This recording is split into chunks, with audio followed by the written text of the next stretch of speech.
Water and sugar, sugar and water. Yeah. It's gonna be fun. Look at this. Look how. Hey everybody, welcome to Room and Board. My name is Chris George. I'm Zachary Groombridge. I'm Colin Maury. And we just got back a week ago from the Niagara Board Gaming Convention. We did one of these videos last year. We're going to be recapping our experience. For those of you who don't know, the Niagara Board Gaming Convention is sort of like a big board gaming meetup. Everybody brings a bunch of games. There's no sort of set library. It's no like... It's slightly smaller or less large of a con than something like Breakout or something like Level Up, which I've talked about a few times on this channel. Those are things that like they have a gaming library and they have sort of like mini events. Here it's just you show up, you bring your games, you walk around, you hold up your box cover, and then you go and you sit down and you play games with people. You can play games with people who you know. You can play games with people who you are soon to know. Yeah. It's a super friendly experience, and this is my third time going, and this is your second time going. Second. So if you want to look at see how this compares to our swath of games last time, you can. Overall, how did you two enjoy yourself this year? I enjoyed myself a lot. Mm-hmm. I think I was more impressed with my haul of games last year, Mm-hmm. but I still had a lot of fun. I think so as well. I think I was more impressed with the caliber of games last year. But Yeah. when I looked back at the list, and maybe it's just because my 1 and my 2 I was like really, really jazzed about, and here it's like only my number 1 I'm like really, really jazzed about, like would go out and buy. And I think and then looking at the caliber of everything else, I'm like, oh no, we're kind of getting there. But I think it was it was back and forth. How about you, Colin? Yeah, I think my list this year it's not as strong as last year's. Yeah. Now, of course, all of the games I played were very fun. Yeah. But my metrics for this year is the same as last year. If I would play it, buy it, or not play it, Yeah. that's my same metric as this year. Yeah. And my buy it list is much shorter on this list than it was on last year's. That's true. Yeah, you had a pretty big buy it list. Yeah, last I year. think I had about 4 or 5 that Yeah. I would buy. Yeah. I only got 2 this year that I would buy. Cool. So we're going to go through it. This might be a 2-part video or might be a 1-part depending on how long we talk. I assume it'll be a 2-part because we like to talk. Yeah. But maybe not because the game sucked this year. Whoa. Get ready for some sucky I never garbage said that, games. Chris is exaggerating. He's farming those hate clicks. I need it for the views. That's my brand. I hate games. You're a shill. You know what? You know why it was probably less is that there was a significant smaller amount of Arby's eaten. Yeah. One thing I wish I had done this year, Mhm. and I when I go next year, I'm absolutely going to be because this year I was like you. I was like, I'm going to walk around and get people to teach me games. Mhm. Next year, I'm gonna post up and teach some games because Yeah. I want more control over my experience. I think. Yeah. Yeah. Oh, okay. That's a good. Yeah, That's a good thing. I think that's my thing going forward. But But yeah, also I had a great time because I knew a bunch of people there. Shout out to George and Ken and Dirk, who I got to hang out with a lot. They're on the Room and Board Patreon, and I love them all. And they said to say hi. Oh, And just said hi, guys. They're like, man, those guys are cool. George and Ken were like, yeah, we're going to Disney, but like I'm looking forward more to more to this video coming out. Oh. So that Thanks, guys. that we You gotta can rearrange hang your out with priorities. us, because we are better than Disney. Mickey Mouse is cooler than Colin Yeah. for sure.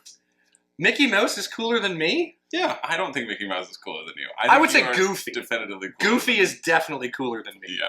But All right, we got to get into the list. Yes. Sorry. We Yes. save these tangents for the middle when people are hooked. So we've got 15 games. So 15 games on our list to sort of rank. These are going to be the new games that I played for me. I had 15 new games. I played like 19 games throughout the weekend. I think I got 26 total, but I have 26. Yeah.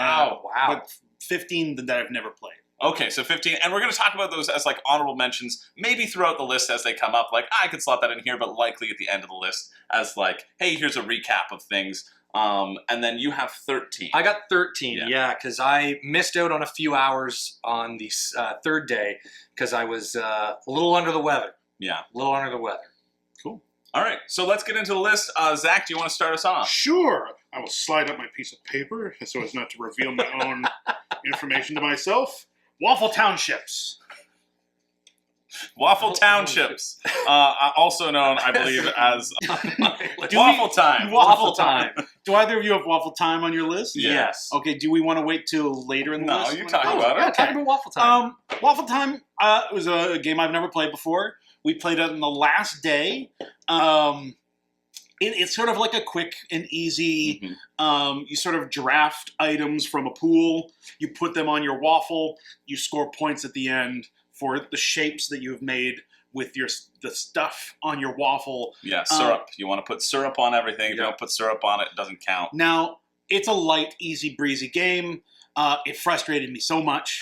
I kept wanting to scoop stuff off of the plate and put it onto my waffle, and people were like, no, you have to fit it all in your waffle. I'm like, I can't just drop this strawberry off the side of my plate. If we were making waffles, I'd drop the strawberry off the side of my plate to score better. And they'd be like, no, you can't do that, Zach. It made no sense. The theme of this waffle game aggravated me so much. I won the game, but I would have won better if I would have been able to done the reasonable thing and put the stuff on my waffle where I wanted it. That's why it's at the bottom of my list. Waffle Township. Well, see, Zach was building a waffle town, and he wanted to like hurl things off into the abyss. The rest of us were playing. Did you play that? Yeah, I did, and I played across from You were playing Zach. with Zach. I was playing at the same time, but in a different game. So you're scoring different goals. And I'll talk about it when it gets to my list. But it's not. It's not. It's good. It's a fun. decent game. It's a decent I game. But it bugged me so much. Every time I got a rule explanation in that game, it like ruined all my plans. Waffle Townships. Waffle Time. Waffle Township. Waffle Time would have been better with no rules, with different rules. Yeah. With no rules. With no rules. Just give me a waffle. There's a note. There's a note for that designer. I don't want to play your game. I just want to eat a waffle and throw strawberries on the ground. Yeah. That's a good number 15. Yeah, Zach. number 15. Yeah. If you want to know how to play, actually, we'll wait till we get to our list. Yeah. My number 15 was the only game that I disliked this time around. Okay. Neither of you played it. I played it also on the last day. It was my very last game that I played. Oh. And it was something that I was really looking forward to playing, or was very excited to play, because I've heard it's really good, and I can see it being very, very good at 2, but I played it at 4 people, and it's Arboretum, or Arboretum. I would say Arboretum, because I'm fancy. But basically what it is you get a hand of cards. There's like 10 different types of trees. They all have 1 to 8. So each tree has a 1 to 8. You want to play these in a little grid, a little tableau, in ascending order, so just from like 1 to 8. Okay. Or just counting up in like rows and being able to connect and wrap around so that the 1 tree can eventually touch the 8 tree, whatever. You want to create like matching sets on your grid, but in order to score those sets, you also have to keep the highest value of those cards in your hand. So if at the end I've put like 1 to 7 down, and I'm going to score big points of blue, let's say, but you've been holding on to the 8 the whole game, I don't get to score that. And you get to score. You don't have any of those cards in your tableau, so you get to score them. You get no points, but you're basically taking points away from me. This is why I think it would be good as a 2-player, because it's that back and forth, right? It's that denial. Because every play gives you information. Every play gives you information. There's multiple discard piles to take from, and also you're playing directly opposed to somebody. Here, it's just like king making the boring board game, where I'm like, okay, well, I guess I'm going to stop Yuval across the table and let the other 2 people win.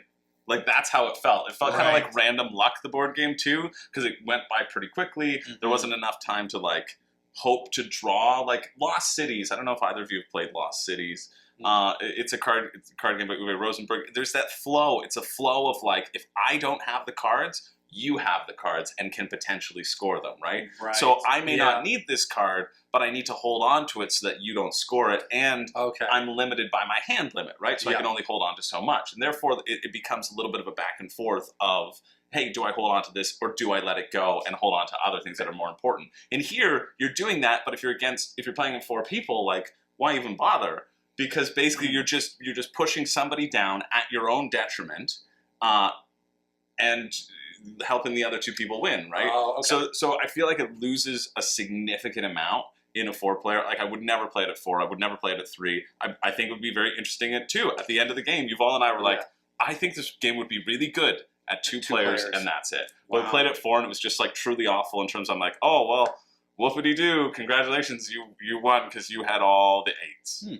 And you said you were excited going into this game. I'm excited because I've heard really good things about it. So there's like I've never heard of it. Yeah, There's I've never heard There's of it Buzz. either. It's also did they have cheap, like 3D, too. like the 3D models of trees? Because I saw No. Oh, It's okay. just a card game. Just a card game. just a card. Yeah, just cards that you're putting into a little tableau. Although I'm sure some deluxeification of Arboretum would happen where you put down a tree and then you take one of the trees, one of the like so many trees. I'm sure that exists. Yeah. If that existed, some people You have would a giant love it. cube. Would love it. Yeah, for this very basic card game. So that one was really disappointing to me because it was also in the like affordable games deathmatch, and I thought it sounded good. Like people have included it, saying it's really good on other lists and stuff. But I think it's truly trash. It ruined my entire weekend. The last game. I'm glad that all the bad games are at the bottom. Yes! It didn't. I'm hyperbolizing so I can get on Zach's Waffle Township level. But it was just like, it was one of those things where like, yeah, I've heard great things about this game and really did not live up. Would highly recommend to never play it at anything other than 2 players. And so I'm glad that I did that. Yeah. Certainly wasn't as bad as John Company. But, You still haven't forgotten this game. Yeah, so that's my number 15. We're going to go ahead with number 14, of course. because I was sick the Yeah. one day. Colin was sick. Yeah, my number 15 would be being sick. Yeah. And it was my worst game of the whole weekend. That was Renee's number 15 as well. Yeah, I hated it. Man. Not a fun game. Yeah. All right, so Colin we're was going. off camera saying that we were like, it was a worker placement? He's like, no, hand management. And we thought, well, we know what you were doing in that hotel room. There's a reason why there was a fever brewing. Man. Number 14 on the list. That was an off-camera joke, Chris. But I guess Now it's on for all This the is a people to Patreon see. exclusive episode now. My number 14 was a game in which we all had a little piece of paper and crayons and markers, and we got to draw little pictures. Cartography. That's my number 14 as well. Really? Yeah. Cool. I'm glad that worked out. Yeah. But like, here's the thing about Cartographers. Cartographers. Yeah. Is it cartographers of something? No, it's No, just it's just Cartographers. Cartographers. You've played Cartographers before? Before, no, I played it Oh, you for the played first it. You time played this it. weekend. Okay, cool. Yeah. I didn't know if you were there. I didn't know if you were there. Yes, I was there for that It one. was a big It was a group. fever dream. It was a big group. There were like 10 of us playing. Yeah. Right? Yeah. What do you call it? A flip and right? Yeah.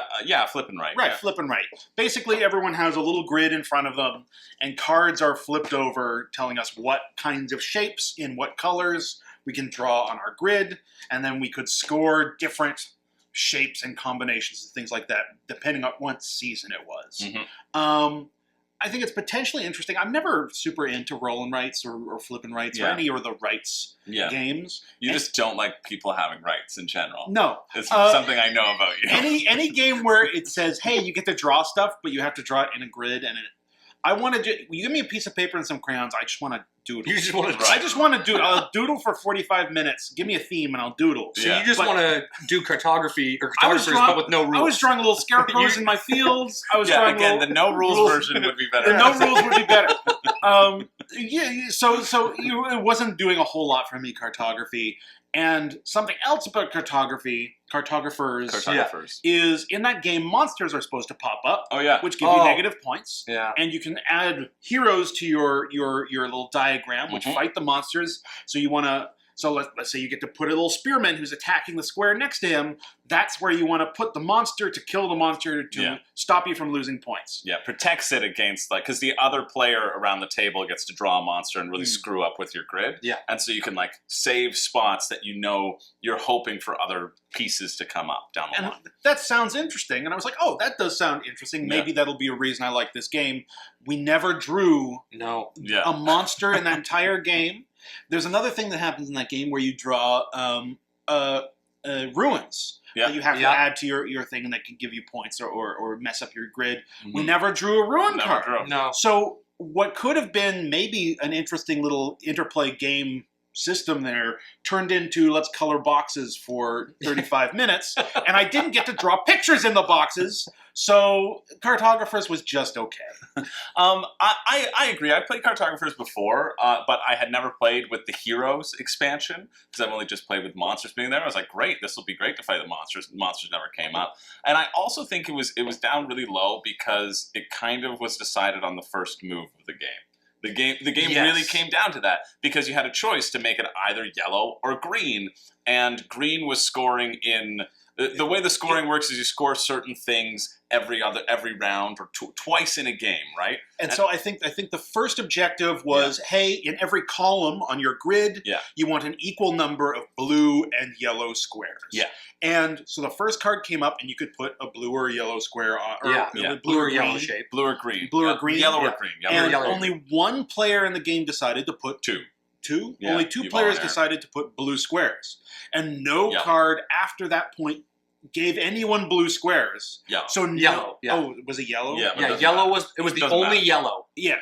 Anyway, so no one ever had an opportunity after that point to add any of that color to their grid. So no one scored the first objective other than two people. Yeah. And they won the game. That was the difference of the points, right? And that's one of those things where because the flipping comes out so randomly, you don't know what's going to come out, and that's somewhat fun, but it just really, really sucked for our game, like the way it came out. And if a game has the potential to really suck like that, I don't want to play it.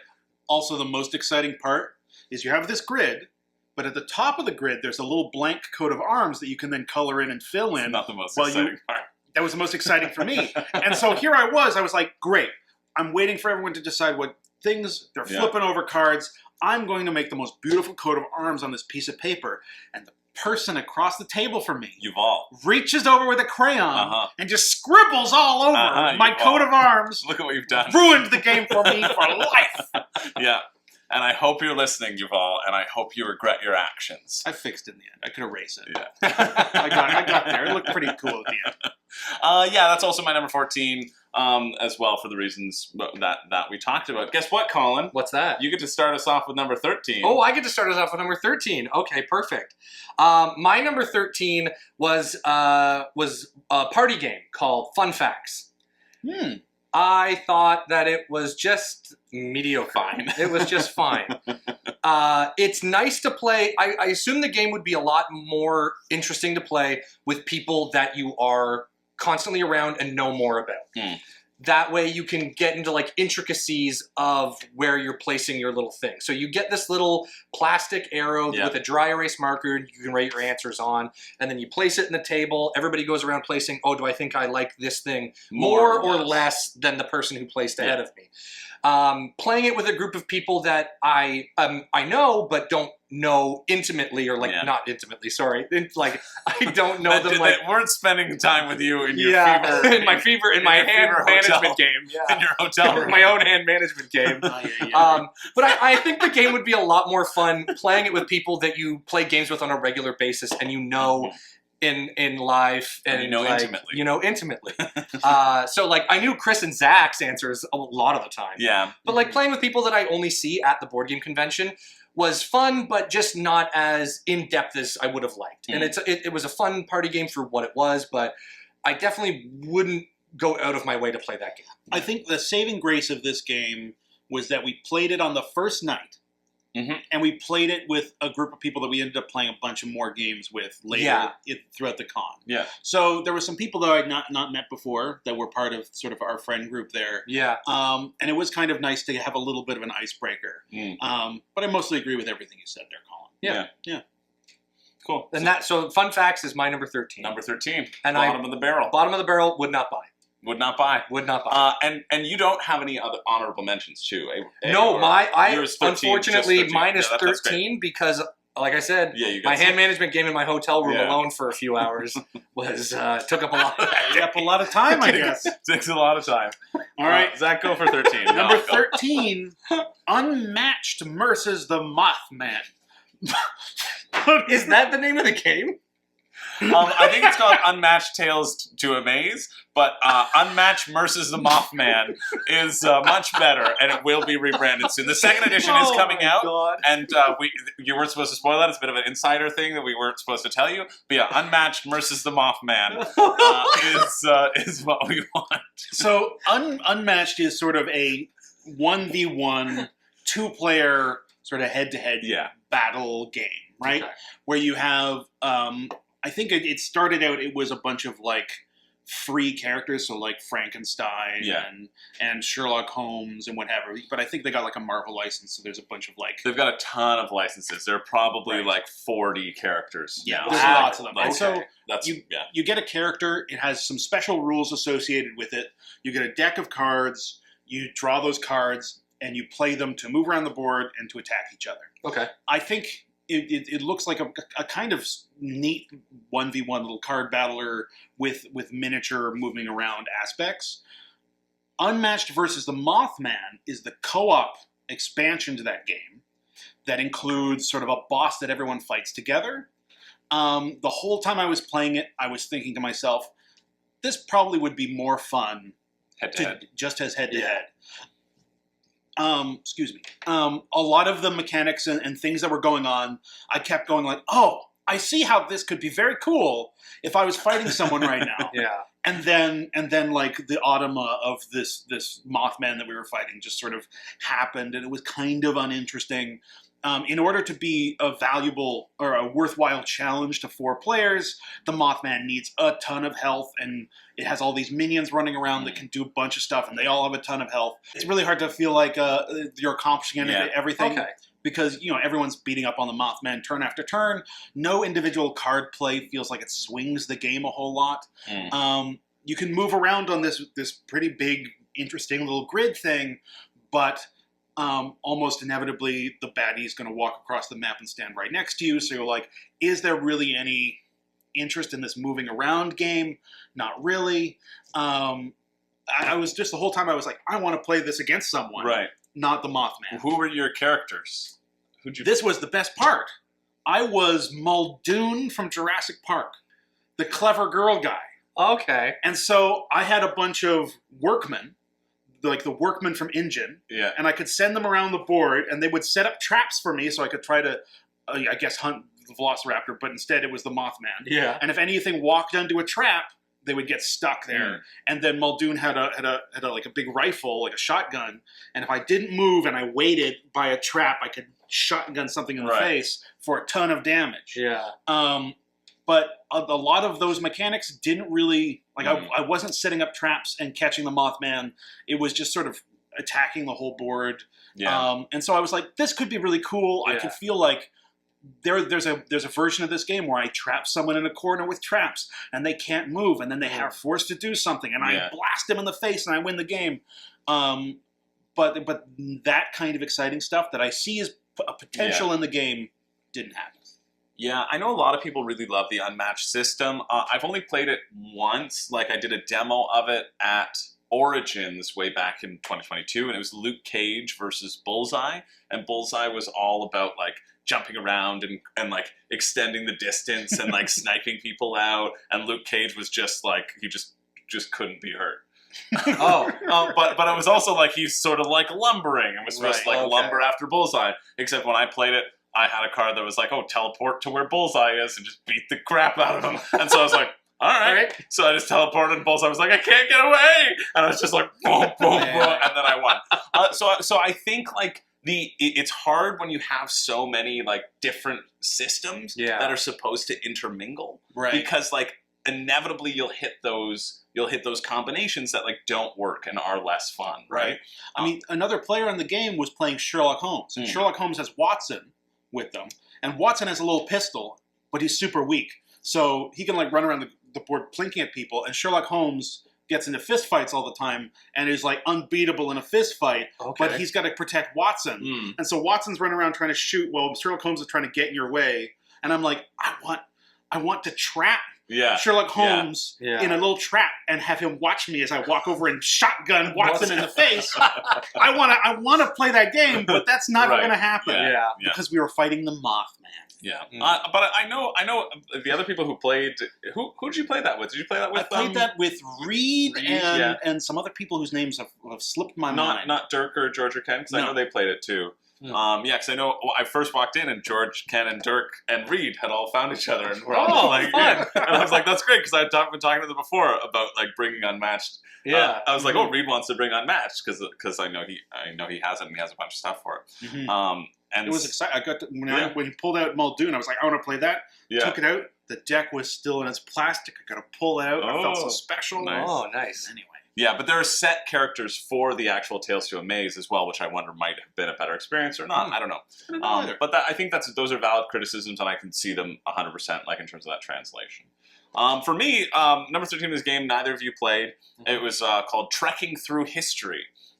And so the premise of the game is you have 3 days. You have 3 days to experience all of what history has to offer through your time traveling. Okay. And so each day you have 12 hours to spend, and there's a row of cards that you can go and visit. You have to visit them in chronological order to take this trip, or you have to end your trip and then start a new trip and take it in chronological order. And anytime you take it, you move a certain amount of time, and you get a certain number of different resources, which you get to put on another little bonus board to give you points. It's all sort of about getting, the timelines don't really matter. I mean, they can. If you get a big one, it's like worth 30 points or whatever. Okay. But if you're making small little ones and it doesn't sync up, because everybody's kind of hopping over you, you're really kind of focusing on your own little mini boards that you choose each day. Oh, okay. So it was kind of fun. It was really, really nice production value. Had a nice neoprene mat about it, and the sideboard puzzle felt fun. But also playing at 4 players, you also have these crystals where you can spend the crystals to not travel as far. So it's always the person who's in last gets to go again, right? So you want to save these crystals so that you can do like 2 turns or 3 turns in a row and like get a bunch of symbols and a bunch of small little things to chain up your timeline. I just wish the timeline had more of a focus, right? It felt like it really was all about the board and like the resources there, especially because you only had sort of 6 cards that were up. In a 4-player game, it took so long for it to get back to your turn that, like, if you had plans, they're probably gone because people are also trying to do the same thing. Right. It's not like you start at different points in time. Well, you kind of do, but everyone's just going to start with the earliest and then try to get the next earliest, and you only deviate when you want different resources, right? Because as they shift along, they give you different resources. Like the cards always give you set stuff, and then as they shift through, you like get a bonus extra thing, and it was fun. I'm really happy I played it. I'd heard really good things about it. It was a solid, like, good game, right? I think we're in good game territory. Yeah. I even Cartographers I think is a decent game, but now I think we're in good game territory with this, right? Like I enjoyed my time. I just liked the other things a little bit more, and I wish that there had been more emphasis on that sort of that timeline aspect. It felt like it was a hard things to balance, and I don't know how balanced all the boards were in terms of giving you points. Like they all were balanced. I counted them all. They all had 15 slots of stuff that you had to put in. But some you're supposed to look at the lineup and see the resources that are out there. And so I was like, okay, well, there's a lot of blue resources out there, so I'm going to pick my blue map. And then all the blue resources disappeared, and then I never saw any blue resources for like the second day. And I was like, okay, well, I guess I get no points on this map then, right? Because I just didn't have access to them because the cards just didn't come up. Right. So because of that sort of like, and that was with 4 people of like going through the cards and through the deck. So again, that sort of randomness a little bit too much in terms of balancing and feeling like I had no agency to do the thing that I wanted to do. Yeah. Right. But it was still fun. Like it was still worth a try. But you know what? Not a buy. No, not a buy. Not a buy. All right. So that's my number 13, Trekking Through History. All right, and my number 12. Number 12 is another party game, but this is a much better party game. It's Werewolf. Oh yeah, Werewolf. It wouldn't be a board gaming weekend without playing Werewolf. I didn't play Werewolf. You didn't play Werewolf, I went to sleep. Yeah, Zach and I were the only ones that played. I only caught the last game, I think. Yeah. Oh right, yeah, because you were busy playing another game. We'll talk about it later on my list. But yes, Werewolf is my number 12, and it's only low on this list. Even though it is one of my favorite party games, it is low on this list just because I have played it before. The mechanics of it are great. I love it, and it didn't beat the games that I played new this year. Yeah, there are games in this list that I hadn't played last year that I never played before that obviously beat out a game that I had played before. Yeah. So, but Werewolf is probably in my top 3 party games of all time. And it was nice to be able to play multiple games, being different characters each time. Yeah. And that is my favorite part. And again, shout out to Reed. Yeah, Reed for having literally every card. Yeah. Actually, Reed didn't run it this year. Nice. It was Kara. Oh, nice. Kara ran ran it. Yeah. That's great, because she hates social deduction. She hates social deduction, it's so good for she her to run. volunteered to run it. Yeah, that's awesome. And it was great. And but yeah, shout out to Kara for running it, and shout out to Reed for having literally every card imaginable in that game. So it's fun to get the variability, because every time you play it, it's always going to be slightly different. But it is one of my favorite party deduction games. Yeah. It's always fun to get a character, and you're like, I don't know how this works. And then you're like, I don't think this character helps I don't think I helped the village find out who the werewolves are. Because you had one role in the one game, and the you one were game I played, the poker? I was the thing that goes bump in the night. Right, you were the and in the nighttime, I get, what did you say, the poker? I called you the poker because you want to explain what the poker does? The poker goes poke in the night. Pokey, pokey, pokey. This has absolutely nothing to do with my hand management game that I... Oh, that was good. That was, I mean, really, the poker is something that should come over from Zach Knows No Names Groombridge over there. That should. Anyway, the thing that goes bump in the night gets to touch someone in the nighttime when everyone's eyes are closed. Letting them know that they aren't bad. I think it gets to nudge them, not necessarily just... I was told to give them a firm little squeeze. So I was doing exactly. this. He was grabbing shoulders, squeezing shoulders, giving a little light massage. Anyway, I regret I missed this werewolf. And so you touch someone on either side of you to let them know that you are a villager. Yeah. I touched the person beside me because it's guaranteed you're not on the bad team if you just are going around giving people firm squeezes in the night. Yeah. So I gave the person to my right a firm squeeze, and then I was like, hey, what if the person on my left is a werewolf? I don't want to squeeze a werewolf. So I just kept squeezing the guy on my right. And he got very confused about what I was doing. And the longer the game went on, the more sure I was that Reed, who was on my left, was a werewolf. And I'm like, I'm not squeezing Reed. And I kept squeezing the guy on my right. It was Dirk. It was Dirk. Dirk did not know what was going on. Because he's being squeezed in the night. I know, and then the village didn't know what was going on. Everyone was confused. Everyone started pointing fingers at each other. I did not help the team at all. But it was a fun game, and Werewolf was at my number 12. Yeah, good one. Yeah. All right, Zach, what's your number 12? Oh, right. Poker, the late night board game. We've already talked about it. We don't need to talk about it again. All right. That dry erase arrow game. Fun facts. Fun facts. Yes. Yeah. I think my ordering here is not necessarily best game at top, worst game at the bottom. Yeah. But I think it's more best experience at the con at the top. Fair. Yeah. Least good experience on the con at the bottom. But this is still top 15, so we're not bad at the bottom. Yeah. But I don't think the dry erase arrow, what's it called again? Fun facts. Fun facts. I don't think it's like super good, but I had a decently good time on that first night getting to know people. Yeah. Writing. I found out no one wants to skydive.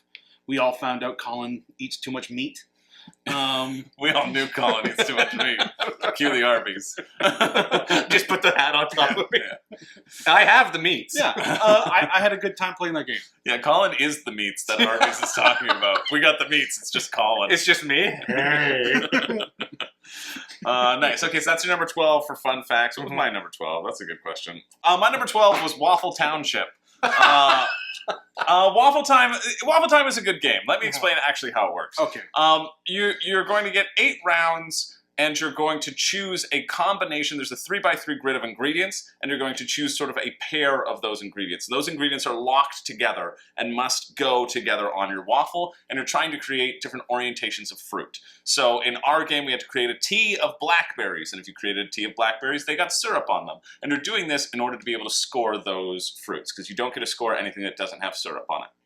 You can also put whipping cream underneath, which gives you more points. And you're also fighting for these additional patterns. The first person to do so gets an additional bump. I like this game a lot. Renee kind of said she thought it felt similar to Tiny Towns from the same producer as Tiny Towns, AEG. Tiny Township? Tiny Township. Sorry, Waffle Township from Tiny Township. It's in the canon. And I quite enjoyed this game. It's like a spatial puzzle. I feel like from 12 to 5, these are all like very similar for me. Like my 12 to 5 in that range are all games where I was like, yeah, that's pretty good. It's fine. It's good. I liked my time with it. It was. I wish it went on for longer. I think that's the issue. That's where the theming kind of falls flat, is that you're never going to be able to fill your full waffle, because your waffle is a 25 by 5 grid, or 5 by 5. Or yeah. 25 by 5. That's a big waffle. That's a big waffle. That's a long waffle. That's a long Arby's-sized waffle. It's 5 by 5, making 25 squares. And you only get 8 turns. You can only ever fill 16 of those squares, and some of them will be with whipping cream as well in order to try to get more points. So you're filling up like half of a waffle throughout the game, and that's where it is unsatisfying to me. Is because like you're only filling up half a waffle. Like, who cares? Yeah. I'm never going to present this to a customer. I assumed I was eating it. I wouldn't give a waffle away. Would you drop fruit on the floor? I would throw that fruit on the floor. Also, you get to put butter, and butter is like, just gives you points. And I put butter on my waffle, and it angered everybody at the table when I put butter on my waffle. Because you put it in the middle. Yeah. They were all like, put it in the corner, Zach. And I'm no, I'm going to put a strawberry there, and I'm going to throw the other strawberry on the ground. And they said I wasn't allowed to do that. And then they tried to make me move my butter into the corner. I wasn't going to do that. You should have moved your butter into the corner. I was going out that game, and you should have done it. Because butter, it's literally just like, it's a point. So just put it somewhere, because your waffle's never going to fill up, right? I think that's where it falls for me, is because your waffle doesn't fill up. Yeah. I think if it did fill up more, it would be a little bit more interesting as you try to cram points in. In that way, it's more about the bidding for what you can take. And then each round, the tiles flip over, so you're not really guaranteed. So it's a weird way of like framing your mind to try to plan for what's to come. About halfway through the game, I felt like I was like planning ahead. But the first half, you're not really. Yeah, because you have so much space. But yeah, that's my number 12. That's Waffle Time. I thought it was fun though. Renee was like, "Yeah, buy it for me so we can play it a couple times and then you can get rid of it." I was like, "Okay, that's really what I'm gonna do." My number 11 now? Yep. All right, number 11 is one of my favorite games of all time. But since I have already played it and I own a copy myself, it is lower on my list, and that is Rising Sun. Yeah. And it's also number 11 on my list because it is the worst game of Rising Sun I have ever played. Oh yeah, I forgot you were completely horrible at it. I was horrible this game. It was my best game of Rising Sun I have ever played. I also played. The three of us played it. We played it with Dirk and George. Yeah. George would be mad at me. This is the only time we're going to talk about it on the list, other than honorable mentions. I don't think it's on yours, because my list is all stuff I've never played. Exactly. Before. And same with mine. So like it's my number 1 game. I'm not going to like put it on the list to be like, well, Rising Sun's better than, you know what I mean? Like, it's not.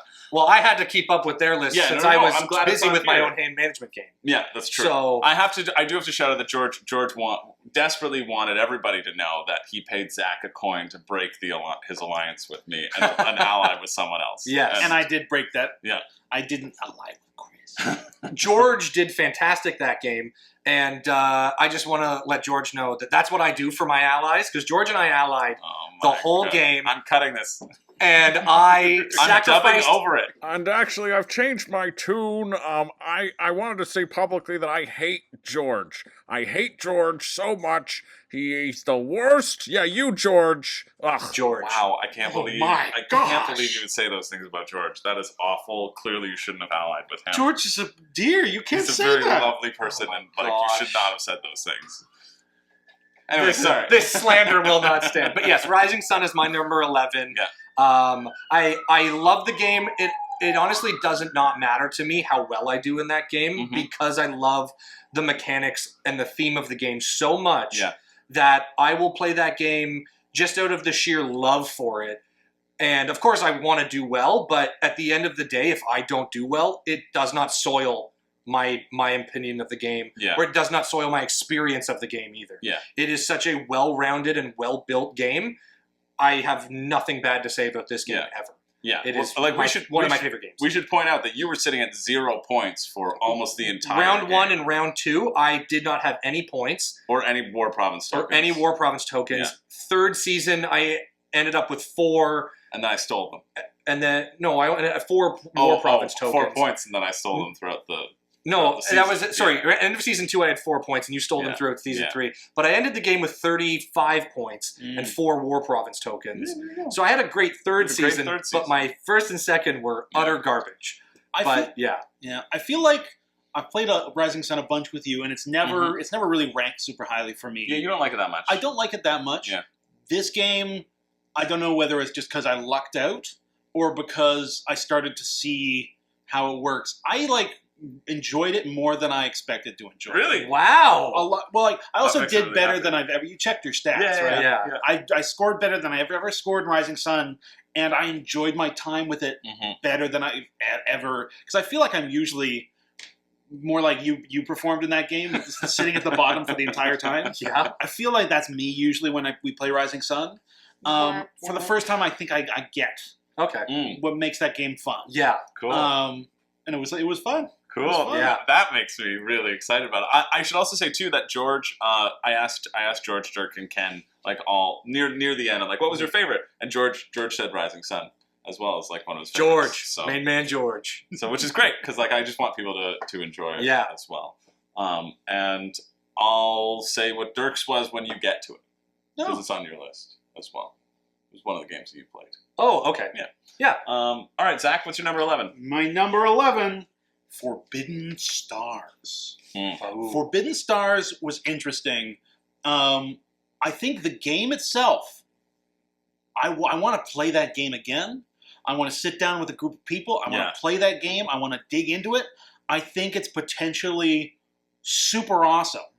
I think the one thing that held down Forbidden Stars a little bit for me in this convention was that it was at a convention, and the person who brought Forbidden Stars did not have a teach for Forbidden Stars. Everything above Forbidden Stars on my list, I think, the person who I learned the game from taught the game really well. Okay. And especially at a con when it's loud. Yeah. And you want to be getting to other games, you wanting to meet other people. And even still, there's going to be some rule book references. Oh, absolutely. Right? Like, we're not saying you can't look at the rule book. No. But when you sit down and you're like, I'll totally play this game. I've never seen it before. And the person who's teaching the game doesn't have a teach ready to go. It sucks some of the energy out of the room because you know that you're not being taught the game so much as you're being engaged to help learn what the game is. Yeah. Right? And I kind of... Which is fine sometimes, but if you know that's what you're in for. Right. I think it's all about that expectation. Absolutely. Right? Yeah. But you're walking around at a con, someone has a game set up, they're like, hey, come and play. I expected a little bit more of a curated experience, and it wasn't. But I think Forbidden Stars, by the end, outshone that first impression. The first turn of Forbidden Stars when we sat down to play it took a long time. Okay. Practically all 4 of us that were playing the game had to independently read the rule book. Oh boy. In the time span it took to run that first turn. And the second turn was almost as bad. Yeah. I think you said it was an hour and 45 minutes. Ish. Well, because you were texting me, I do want to. Oh, are you going to read excerpt. We just finished. It's been an hour 45 minutes. We just finished turn 1 of 8. I live here now. I will live here forever. There is no con. There is only this table. There is no weekend. There is only this turn. This turn is forever. This game has taken our souls, but coffee has arrived, and turn 2 dies to the caffeine. It can be defeated. This game can end. Which I loved. I loved receiving. All of that preface. What is Forbidden Stars? Because I haven't really talked about it. It's a big space sort of war game. Yeah. It is themed after Warhammer 40,000. Oh, it has the same rule set as a game, the StarCraft. It's a reskin. It's rethemed of the StarCraft. Both are out of print. Both are out of print. Yeah. Both are apparently famous, and I can see why. The board was made out of these square tiles. The tiles either had empty space or planets. The planets you could build factories or cities on. The space areas could have spaceships. Randomly distributed across the board were these little objective tokens. So there's 4 factions in the game. Each faction had 4 little objective tokens spread randomly on planets. You get points by claiming one of those objective tokens. You claim the objective token by, at the end of a turn, owning a planet that has an objective token on it. So I was playing the Space Elves. Randomly, my objective tokens were on everyone else's starting planets. So I had to go into their territory, completely remove them from their starting planet, and live there for a turn to get 1 point. It was rough. Oh, boy. That sounds like that sounds like a rulebook question. Welcome to turn 1. Yeah. We're never going to escape this review. It wasn't yet. Anyway, it was not something specific to me. Other people had their objectives on each other's home worlds. And it's a lot like Diplomacy or the Game of Thrones board game, where you place a token that is in order on the board, and then when everyone's placed their tokens, you can flip them and reveal what you want it to do. So if I wanted to move troops into a square, I would place a token face down, and then when everyone's placed their tokens, we all start flipping tokens one at a time to take actions like moving into spaces or producing things or what have you. Something that's really cool is all of these tokens go in a stack. So if I say, it's my turn, I'm going to place a token in this square because I want to move there, you can put a token on top of mine because you want to produce there. Or you could put a token there just to delay my move. And once we've all placed all of our order tokens, we start revealing them one at a time. Yeah. And if none of my tokens are on the top of a stack, I pass my turn until I do have tokens on the top of a stack. Oh, interesting. Ooh. So throughout the game, you might put a token in a space where you can't take an action just because you don't want someone else to produce ships or whatever. Right, on that turn. On that turn. Okay. Right? So there was a couple turns where I was like, I'm in the corner of the map. I'm the Space Elves. I tech up really slowly in this game. I don't have very good troops. Yeah. But I'm going to use my tokens to not move around. I'm just going to stop other people from doing stuff across the board to buy myself time Right. to get teched up. So you were the reason why it took so Yeah. long. No. Anyway, it was super cool. Yeah. By the first couple turns took so long. Yeah. The last 6 turns Mhm. flew by in like 45 minutes. Yeah. Wow. I think if you sat down and you knew the game, you had someone to teach it who had a good this is what we do in this order. Or the next time you play it. Because I Or know the next time I I know play the it. person who you played it with was like, hey, I was looking for you. I know. We were thinking about getting another game of Forbidden Stars, and And so it feels like that part of must me have was been around like, the table. if I had woken up earlier, I might have jumped on that just to go in it fresh, Yeah, knowing how yeah. the game works. I'm very positive on the game. Yeah.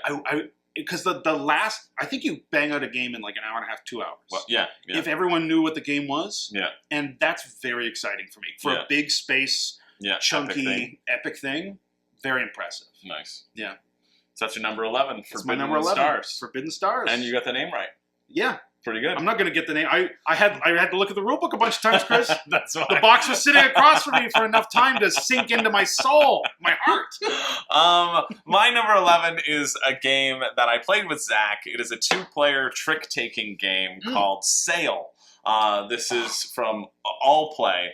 Were you around? I watched you guys watched play us it. finish it up. Right. That was you guys were playing that when I came out of my hand management game. Oh, right. Yeah, 'cause Yeah. we were just playing this to kind of kill time, and it was fun. It's you're working together to win tricks, and you have to follow suit, and depending upon what types of tricks that you win, you get to either move your ship or deal damage to the Kraken, add more cards to the bottom of the Kraken. And I forgot this game existed. it's not on your list? No, but that's fine. Okay, great, because we can both talk about it then now. I think it would have been lower than Forbidden Stars for you. Probably, right? I think maybe. Watching you play that game, I thought that might have been in your bottom 2. Listen, we played this game late at night. Yeah. I think it was my last game of the night before I passed out. Yeah. Continue. Yeah. So the cards they have colors on them, and that shows what suit they are. But they also have a little icon in the corner which shows sort of their ability. Zach refused to organize his cards, and so just had a mess of cards. Didn't know what the suits were for the first round because of the colors. So I'm saying this because like the pictures on the card, you know, on a normal playing card, you'd see a heart and be like, oh, that's the 7 of hearts. Hold in your mind a normal deck of cards. Yeah. There are 4 suits. 2 in one color, 2 in another color. They have distinct symbols on them. You get handed a game, you're told this is a trick-taking game. Yeah. And you're like, there will be 4 suits. There are at least 4 different icons here. Is it the icons that are on the cards that are the suits? No, no, no. No. Is it the color that those icons are on the suit? You know how like a club was black and so you know it's a black suit? No, no, no, no. It's not the color of the icons. It's the color of the background of the card that you're looking at that is the suit. And you think there's 4 of these. No, there's 3 colors and you don't realize until you've played a whole game that there are only 3 colors. Is that true? Well, some of us realized. No. Is what Zach said true? Yes, everything Zach is saying I'm is on true. Zach's side. Yeah, that sounds Everything Zach so is saying confusing. is true, and there's also a big picture in the middle of each card that is Not the that suit. is not the suit. See, that's confusing as heck. Yeah, it is just the color on the background that are the suits. Yeah. Count me out. I'm on Zach's side. Yeah, I'm no, on no, no. Zach's side. Absurd. I think it is perfect. Like I like to poke fun at some things that you do, but I think everything that you experience was perfectly legitimate for like how a card game feels and whatever. It was late at night. Yeah. But I thought I was losing my mind. Because Chris would play a card and I'd be like, that's the suit. I'd play a card and everyone around the table would look at me like, what did you just do, Zachary? And I felt like an idiot. I didn't know what was happening. I just honestly had no idea what was going on.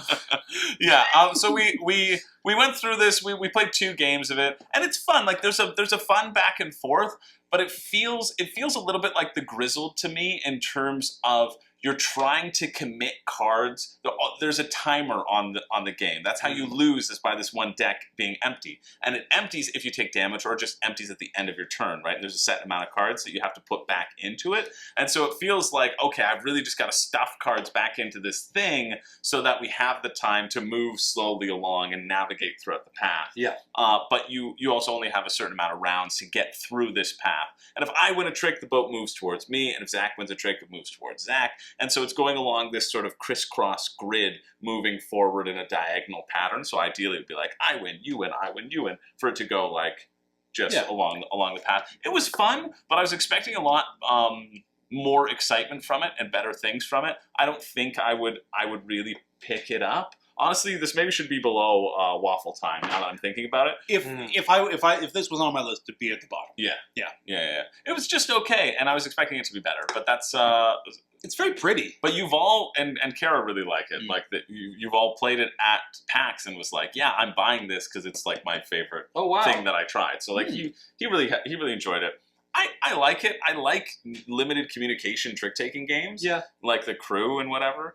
But I don't know. There's something about this that felt a bit plodding in terms of the amount of cards that it felt like you had to stick back into the deck. Oh, okay. I think there's also sort of like the victories you took were so minor in the scope of the game. Like, oh yeah, I pulled the ship in my direction 1 square. Have we avoided a danger? Well, we're just sort of in the face of another danger. Yeah. We're not really moving forward in the game too much. There's no big swings of wins and losses. It's it's just plotting. That's plotting. That's why I would say it's plotting. But yeah, it's all right. That's my number 12. Waffle Time's number 11. You're switching now? Yeah, switching. Okay. Yeah, Waffle Time deserves to be higher than the sale. Yeah, I think just based upon that experience. So on to number 10 then. All right, number 10.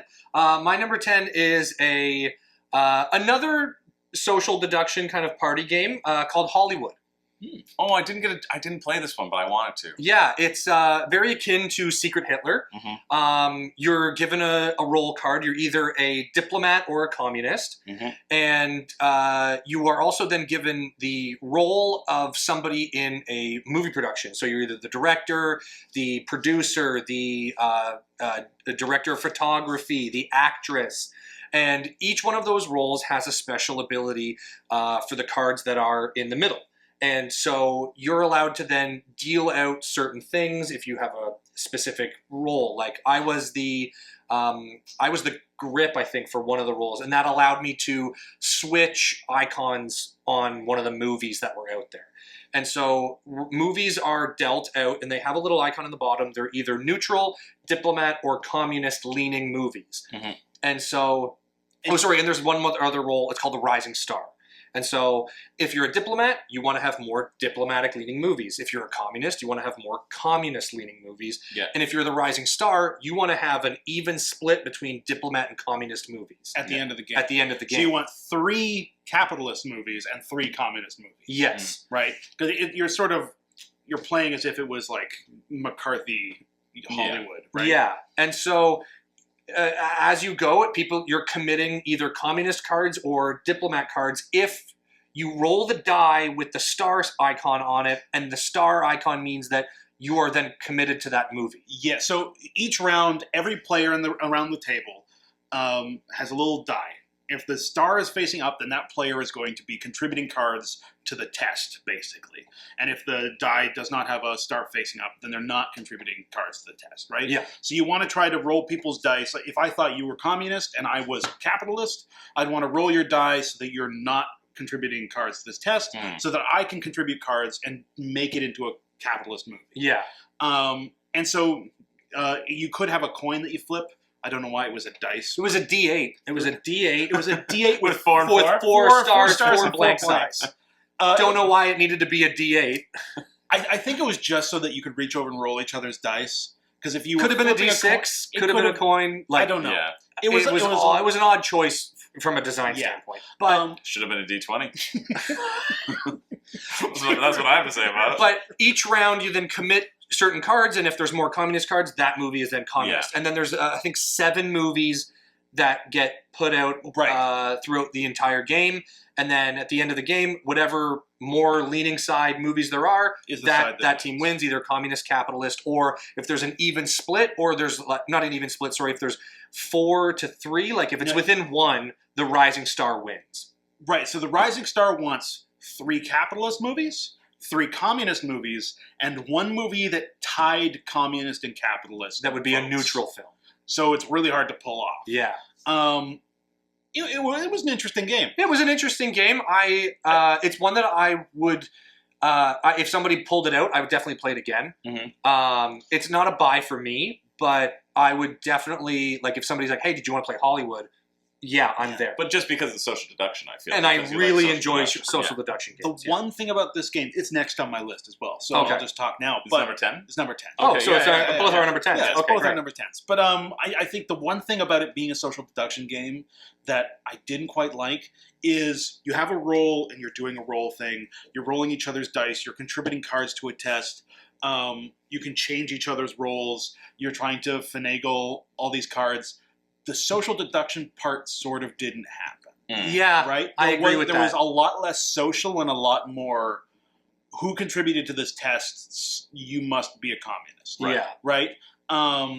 Less chances to hide in plain sight, and more Yeah. just like you have to pursue your Right. goal. Yeah, I think it was turn 1.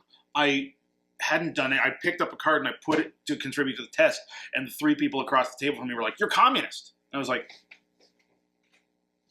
"We haven't even done anything. Yeah. We have no evidence." Yeah, that was the part for me that also makes it a little lower on my list. The fact that even though it was a social deduction game, Yeah. there was not really much social deducing going on. The It other- was just like, I'm a communist, I'm thing, but they don't know I am. Here we go. Yeah. The other thing about this game is you're contributing cards to change the movie into like a communist or capitalist movie. You get dealt 3 cards and you play 1 to the movie. The entire game, I always had 3 communist cards in my hand. Yeah, so did I kept drawing new cards every time I played a card. Always a communist card in my hand. Mm. So That's my issue with Secret Hitler as well. every time I was contributing, like I was communist, I wanted to push it communist. But every time I contributed a card, I didn't have a choice. Yeah. Yeah. Right? Every time I contributed a card, I dislike that. I didn't have a choice. And if people were making deductions based on the cards that I was contributing, Yeah. it's are a not communist. actual information. Yeah. Yeah. Right? So like I would love to have been there and being like, I'm going to put a capitalist there to throw everyone off. Yeah. But I Yeah. basically never made a choice. Yeah. Right? Yeah, I hate that. That's why I dislike Secret Hitler. that's a real bummer for me because I wanted to like Hollywood. I don't know. It's Hollywood 1927. What is it? I don't know. The theme is 67? fantastic. The theme is great. The Yeah. theme is fantastic. It The looks art really is cool. great. I'd definitely play it again. I but would, like yeah. that, it felt like there wasn't enough. It really bugs me when you don't have your own agency in a game that is about like social deduction, right? When there's the ability for you to just be like, like that exactly happening. What if you're a capitalist? That's And my bad. hand is all That's like communist not cards. a fun game. Right. You're like I'm a communist, I guess. At like, that whatever. point, my only play was to be like, listen, guys, I'm capitalist. I only have communist cards. Don't put me on the roll mission. my dice so I don't contribute to this test. Yeah. Hoping to reverse psychology Yeah, them into yeah. letting me contribute to the. Yeah. But that's not much of a play. Yeah. That's too bad. My number 10 then is a game neither of you played. It is visually probably the most exciting game that I played over the weekend. Visually, I think it's really interesting. The reason why it's just a little bit lower, I think it would go up on subsequent plays if we got a few of the rules wrong. Okay. And also the end game felt really weird to me. So that's ice. This looked amazing. It looks Yeah, really cool. I loved the design It's of that really game. it's really neat. Like, so basically there's 4 layers of ice, and you're archaeologists. You want to just chip down into the ice, and every time you chip down into the ice, you reveal a little piece of the ice below, and then you can chip down that and reveal something below and reveal something below until you get to the bottom, like 4th layer. It's so cool seeing a board design where it goes down instead of building up. Yeah. This is not a stack of cards if you're thinking that. This is like chunky tile, X board. Like the board is thick. Yeah, the board is very thick. It's very satisfying to play. Yeah. I imagine it was George and Ken's edition, so I'm pretty sure it's the deluxe edition. Because we had the metal coins as well, so that's how you can kind of tell it's a deluxe. I mean, I couldn't imagine copy. that board not being. But yeah, I feel Thick, even on a deluxe version. I feel similar. Yeah, like in the standard one, I feel like it probably would have been similar quality. So it's very interesting that like. So, and every time you chip, it's kind of like Survive, Escape from Atlantis, but in reverse. Because every time you grab it, the top tiles all give you an ability that you can use later on, right? You can use, and generally they help you, and they also maybe help somebody else around the table, which I also thought was pretty fun. Ooh, okay. And the whole thing is you have a certain number of actions per day, and you need to drag these regular archaeologists to you to help you chip away the ice, but like somebody else could just walk by and be like, "You two, you're coming with me now," and they would just leave, and they just would drag them with you, which I think is really funny. And then whenever you break into the bottom, there's always like 3 more tiles underneath in terms of how it's like structured and laid, and so like. It usually takes you 3 yourself and 2 other like little archaeologists to break through, and so you have to be you divide yourself equally, like you fall through and you're divided equally. So it takes a little bit more time to corral you together. But there are a lot of things that I like about this game. I like that once you start getting artifacts, you can either choose to send them home at the end of your turn. At the end of the day, you can send up to 3 home. It belongs in a museum. Exactly. And you have these objectives that you're fulfilling that you can send home. Or you can keep them because they also have a power rating. And if you have enough of them, then you can use them as abilities on your turn. So you're giving up these sort of points or the potential of points down the line because you really can only send 3 each time or maybe 4 if you pay like a little bit extra. Okay. But you're saving these because the abilities are so good. It gives you like an extra action point. One lets you like draw all the archaeologists from the surrounding things to you. One lets you just take a tile that you've collapsed, because if you're underneath and only one tile is on top of it, you can excavate the thing underneath and the other tile just gets discarded. So then you can get both that way, right? Right. So there's a lot of really fun abilities that you can do with this. But I managed to have a really quick end game where nobody was ready for it. And so like everybody had kind of already passed their turns and they're like, nah, I'm going to hold on to like my powers and my abilities. And I was like, okay, great. I now go here and here and here, and I've uncovered the bottom, and the game's over, and I'm the one who shipped things home, and you guys were too slow to do that, so I win. Basically is how that end game triggers. So everything up until the end game I thought was really fun and exciting to maneuver things around, and like it was a real like spatial puzzle. And we got some things wrong. Like you can always take 0 cost actions even if you've passed. So that might have changed things. But I don't think it would have, because I didn't really use my actions. Like you can take one 1-cost actions up to, you can take 2 1-cost actions on your turn and as many 0-cost actions as you want. So if you've managed to amass a bunch of archaeologists, which discount your stuff, and then have stuff that like pulls them back into you, which is what I did. I was like, great, I'm gonna hack away here, I'm gonna hack away here, I'm not gonna draw everybody back to me, and I'm gonna hack away here. All of those things were 0-cost actions, right? So it wouldn't have passed around the table for you who was there, and I was using your body as like a discount, a physical discount on one of those things, to be able to move in and say, no, I'm taking that thing now, right? So I think there was a few issues with the end game, but up until that point, I thought it was very, very fun and interesting. Neat. And there were a bunch of little rules tweaks that I think playing next time would have made it go a little bit more up. But is it a situation where on the second play, knowing that it could end that fast, that people would have gone in with a little bit more? Yeah, I think I was pretty far ahead anyway because I was shipping stuff. Like I was going for the runes pretty early, and everybody was enjoying like taking the abilities. And I was like, I want more abilities, but I'm just going to keep hacking at these runes because then I get more of those abilities. Right. So I think because I was already so far ahead in that regard, I don't think there was any catching me, really. Okay. Chris is too good at board games. He's too good. Play it as many times as you want. Chris is going to win. Change whatever rules you feel like. Chris was too far ahead. This past time, right? But next time, if people, it's a race, right? It really is a race, and it needs to be treated as such. Now that I know that it's a race, next time, it was the first time I play. There you go. Gonna be different than anybody else's first time. But that's number 10. Ice. Yeah, definitely solid. Yeah. Really, really enjoyable, tactile experience for sure. And this was one of those games where so many people walking by were like, "Whoa, what's that?" Yeah. Ooh, cool. I was one of those people. Really did have that cool factor, and that was fun to interact with for sure. Mm-hmm. I think you guys started playing that during turn 1 of Forbidden Stars. I looked across the room, and I thought, that looks cool. Pass me the rule book. But it did look very cool on the table. Yeah. So that's number 10. Nice. Number 9. My number 9 is Waffle Township. There you go. Yeah, Waffle Town is my number 9. I really enjoyed it because I understood how the game worked, I guess. Colin, who won that game? You did. Yeah. To no fault of your own, but I think... In spite of yourself. I'll put the butter where I want. I think, the mechanics of the game are fun. It's like Chris said, it's a super light, easy game. Yeah. And his critique is my critique. I wish it lasted longer. Yeah. I wish there were more rounds. Yeah. Because it feels kind of like why do I have such a big play area if I can't use it all? Yeah.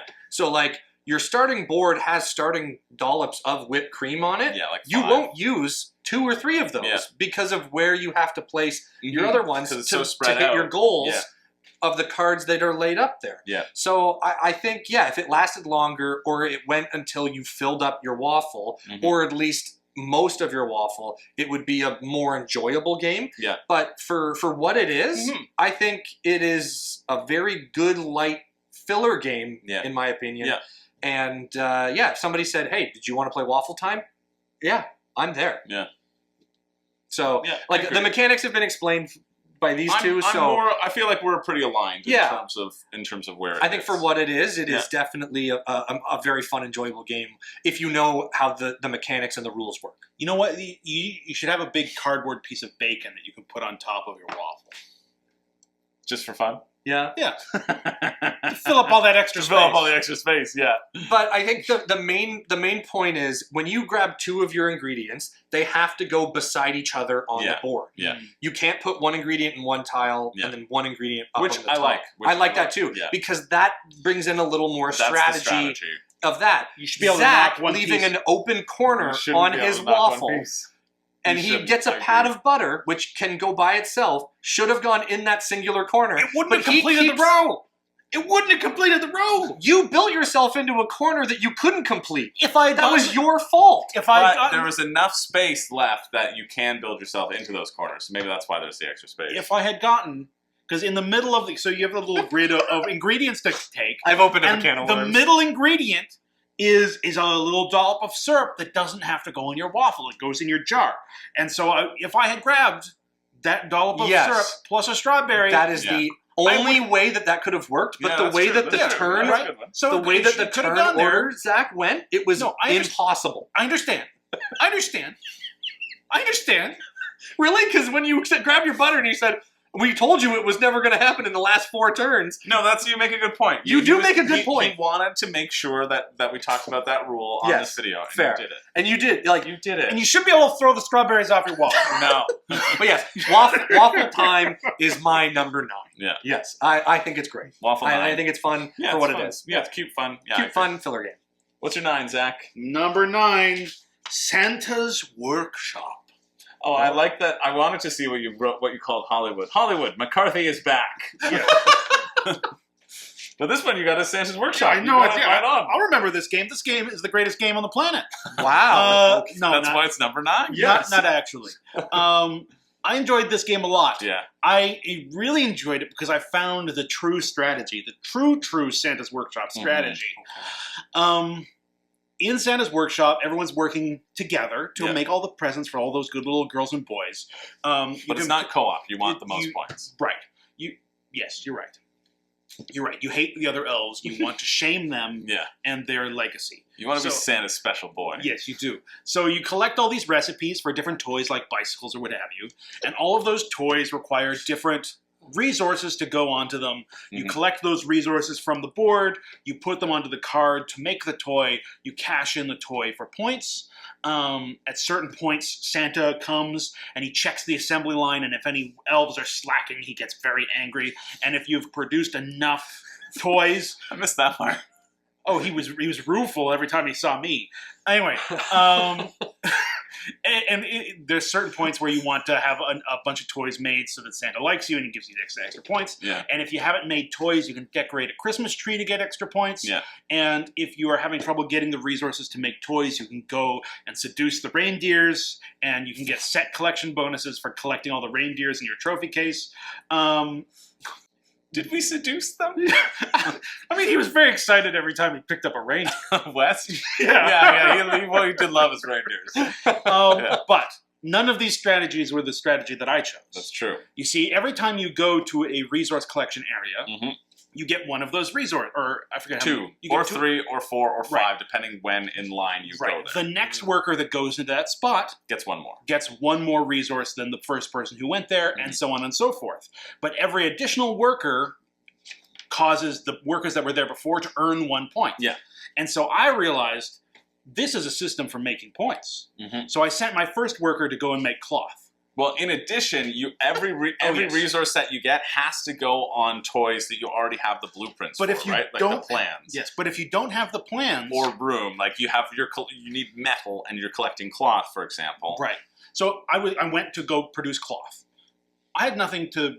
No toys that would require cloth. So you send that cloth to the donation bin and you get points. So I went and made 2 cloth, got 2 points for it. My next worker also went to go produce cloth. Now I got 3 cloth, which I donated for 3 points, and I already had a worker there, got me another point. Yeah. My next worker also went to go make cloth. So Zach didn't build any toys, he just built points. I just had some seamstress elves working in a sweatshop every single turn. I sent them to that loom, and they spun that thread. Gingerbread. Poor Gingerbread the elf. And Twiddlewinks, or whatever his name was. Anyway, I just spent every turn producing cloth. That cloth all got donated. All of those workers produced me points. By the end of the game, I was in the lead for the entire game. Yeah.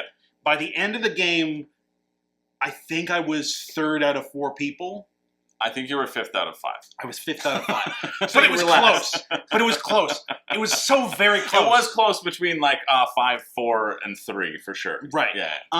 It felt very good to do that. Yeah. It was against the entire spirit of the game. Yeah. The spirit of Christmas? Yeah.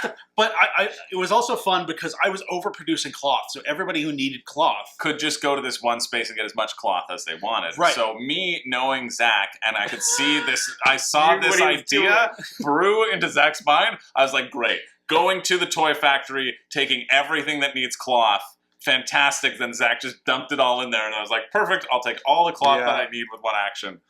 which was the Listen, if the I key. if I had cottoned on to this strategy, Oh my god. if I had cottoned on to this strategy earlier and had done No it pun from intended. the very beginning of the game, yes, if I had done this from the very beginning of the game, they'd be writing storybooks about my. I don't know, content. because I think you earned equal points at like servicing your toys, actually creating the things, because you were in the lead or you were close to being the #1 toy maker in the first round.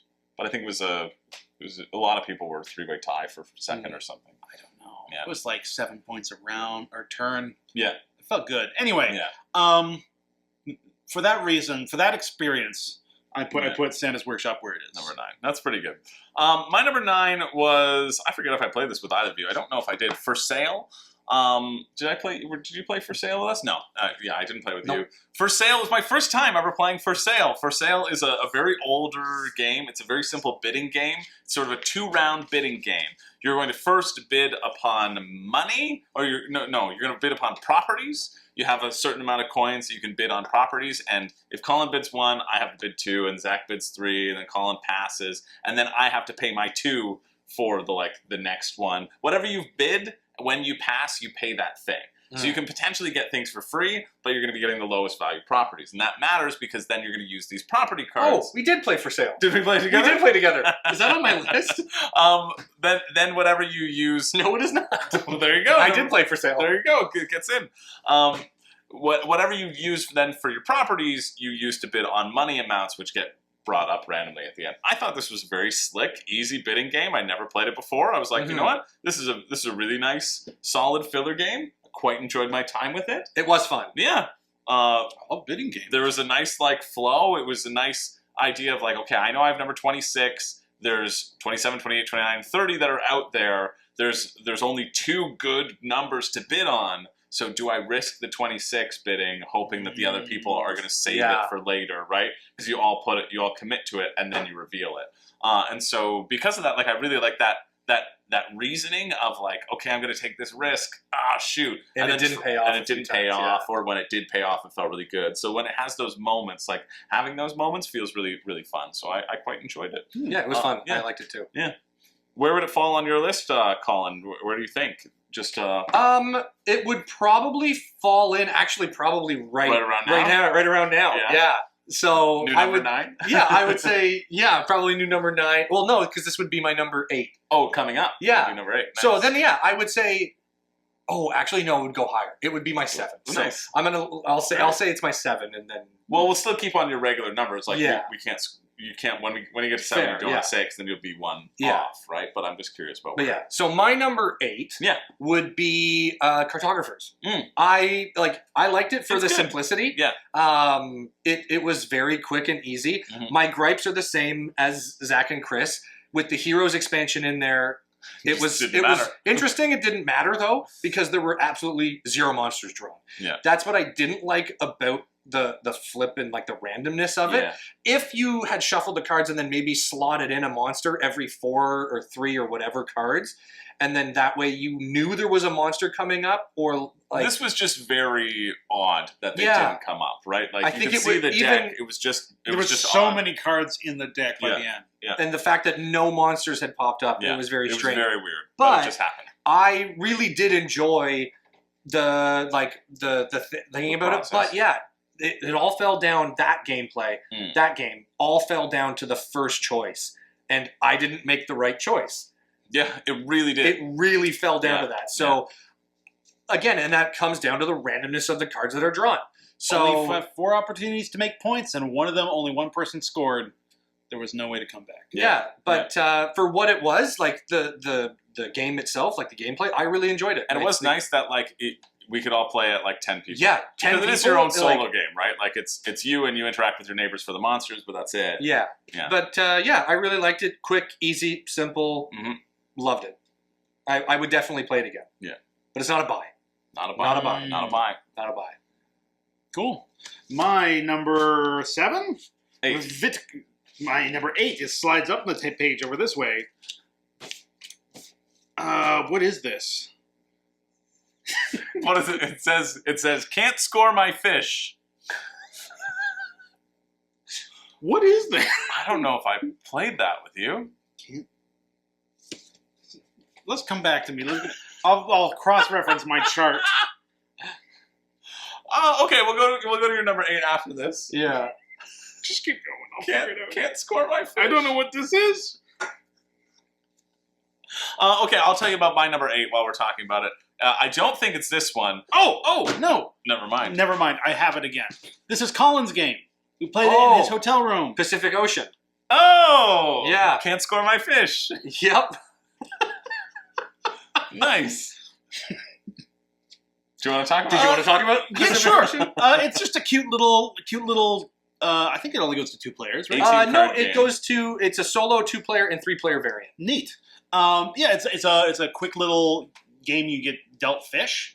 You get a starter fish who gives you some colors at the top of their cards, and then they have some rules at the bottom of their card. You explain this better, Colin. So you, there's a group I of... didn't score my fish. Go, Colin. There's a group of cards, Marine Sanctuary cards, which you get. That's basically your starting fish card, and it'll either have a couple of icons at the top or a scoring condition at the bottom. And then as you have a starting hand of 3 cards, and you take 1 card, put it face up, and 1 card face down. Mhm. The opposite the person you're playing against will take either the card face up or the card that's face down. Then they add that to your sanctuary. You either take the icons at the top, slot it underneath your sanctuary card, or you take the scoring condition at the bottom and slide it underneath your sanctuary card. And then you would take the card that they didn't take. Yeah. And then the opposite player would do the exact same thing, and It's you called- draw back. I cut, you choose is Yeah. the mechanic that it's referred to. Basically. So when we played this game, I was like, oh, I want all the blue fish.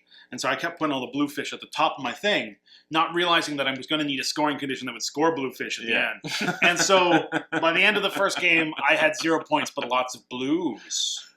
So you have the 3 icons at the top, which are grace, weight, and danger. I had very graceful. You had very graceful fish. Naturally, yes. But you do need the scoring condition at the bottom to score those icons.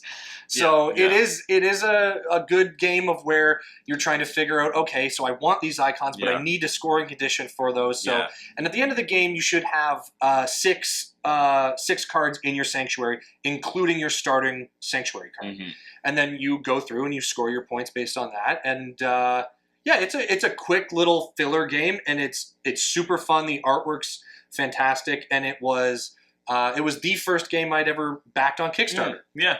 And it does not disappoint. Good. I'm It's glad. very fun. I had a lot of fun. Yeah. I thought it looked really cool on Kickstarter. I'm looking forward to playing it with you at some point in time. Yeah. It looks super cool. I love that idea of like, I put something face down here, and it's really, really good for me. So I'm going to put something good for you up, and hope that you don't take the thing I want. Or I'm going to put something really horrible and just hope that you don't take the it's bird in the hand versus what's in the bush, right? And sometimes What's in the box? Yeah. It's a game of what's in the box. Yeah. And I thought it's really fun. Yeah, it was. Cool. I think we played until we ran out of cards. Well, there's only 18 cards, so. No, there's more cards. there's more? You discard some cards out of the deck cool. that you don't know what's Nice. coming up as well. Sweet. I also have the expansion of the tropical fish one. But I did play, when I first got it, I played a game of it with my girlfriend. Mhm. And once we understood the mechanics of it, you could play with the entire deck and discard 1 card and play with the whole thing until your sanctuary has 15, 20 cards. Sweet. And it really doesn't change the mechanics all too much. It just increases the size of your sanctuary. Yeah. So it just makes for a longer game, and Nice. So that's a good number 8. Yeah. My number 8 is Scout. I've technically played this game before, but I played like half a game. This is the time that I played the full round. And it's a fun game. It's a card. It's an Oink game, so it comes in a very small publishing company. Oh, Yeah. okay. I was like, are you making fun of the game? Are you trashing the It's a game? little oinker. Yeah, it's called from Oink Games. But it's you pull out your hand of cards. There's numbers on the top, numbers on the bottom, and at the time that you get dealt your hand, you choose which cards are going to be face up or face down. Oh, So you get to basically choose what your hand is, and then the conceit of the game is you're playing either pairs or runs, like President or A-Hole, on top of each other. That's how you kind of trump and over-trump each other. But you can't rearrange your hand. So you can only play cards that are beside each other. And so you're Okay. trying to play things out the middle of your hand to like create other new pairs. And if you can't play on top, you then scout someone. So you take someone who was down. You get to put it into your hand wherever you want, like face up, face down, and then the other person who played a thing that you couldn't take gets points. It's really fun flow. Okay. I actually playing the full round this time rather than just like a little taste. That's why it felt okay to include it. It was enjoyable. It was really nice to kind of decompress and to play that. And I enjoyed it a lot more than my first go around. So that's why I felt it was worth mentioning. So that's why it's the number 8. Yeah. My number 7 is a game called Furnace. Oh, Yeah. I didn't play Furnace with you guys. but- Furnace, Before we go on to number 7, though, I'm going to have one more of these. Would you like another? Before they expire. Before they expire. I'll have another one. Zach, would you like another one? Did we tell them all that these were expired? Yeah. That they had been fermenting in their cans for months? Yeah. And then also, I feel like this is a longer video. Okay. So this is the end of part 1. Stay tuned to part 2, which is coming out at some point, to hear why Colin loves Furnace the 7th best. Goodbye.